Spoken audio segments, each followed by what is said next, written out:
Hello, everyone. So we are here today to talk about our recently published article about regulatory innovation in regulation and governance. So the title of the article is Mapping the Relationship Between Regulation and Innovation from an Interdisciplinary Perspective, a Critical Systematic Review of the Literature. So I'm going to ask my co-author Bruno Cunha to start talking a little bit about the article. So Bruno, what is our article about, and what was the main motivation for writing it? Well, Flavia, our paper is mostly motivated by what we perceived in the beginning as a prevalent conceptual inclarity and the unsystematic use of the idea of regulatory innovation, and equally for the joint application of the two concepts, regulation and innovation, in the social sciences literature.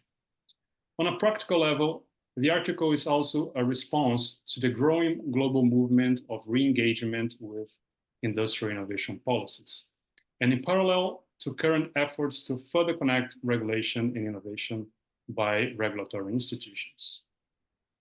In that sense, can you please explain our methodology and our strategies to carry out the systematic review? Yes, sure, Bruno.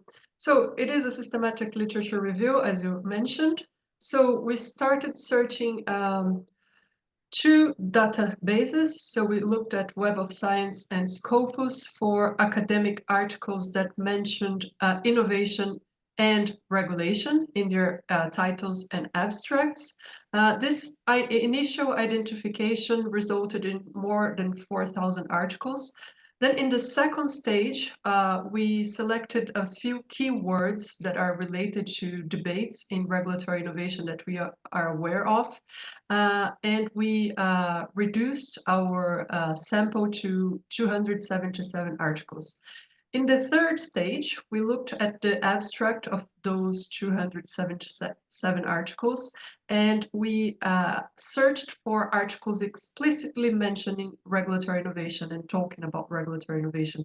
That third stage resulted in 63 articles, which we read and coded according to our coding criteria. So our coding criteria that we developed from the literature, from our previous knowledge from the literature, were based on three main characteristics of the articles. So we looked for their normative views about regulation and innovation, because we know that innovation is commonly treated as a very positive concept, something people look for. So we coded their normative views. We also coded the empirical phenomenon that they were talking about. So we asked whether they were talking about innovation in regulation or innovation that is fostered by regulation, that is promoted by regulation, which we called innovation through regulation. And finally, we looked at the actors' interactions, so how the articles were treating the interactions between governments and the regulatees. So if we coded between linear and top-down relationships and dynamic relationships. Great. And in doing so, what were the main characteristics that you found in this literature?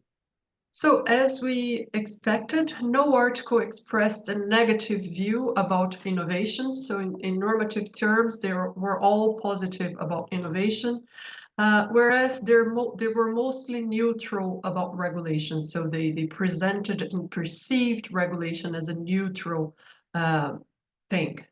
phenomenon.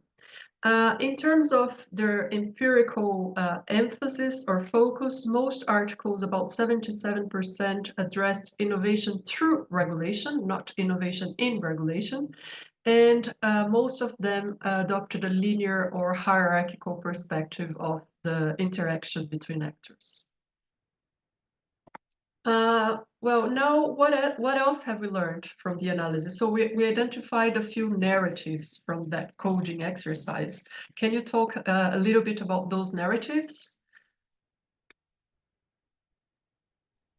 Sure. In the discussion part of our article, we draw a distinction between two main narratives that emerge from examining that data set.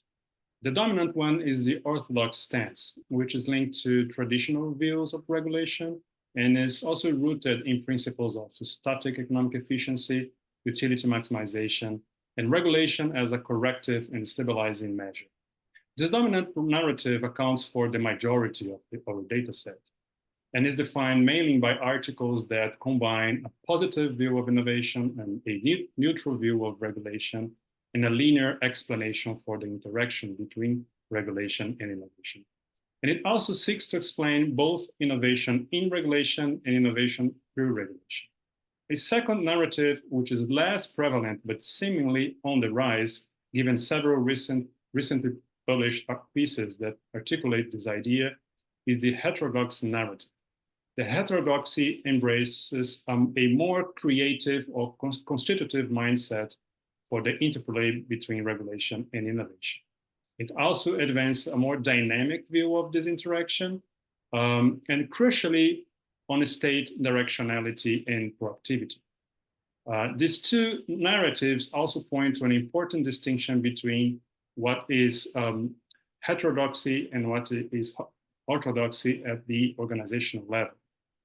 For a regulatory agency, choosing or having to split energy and resources between these two narratives can be problematic.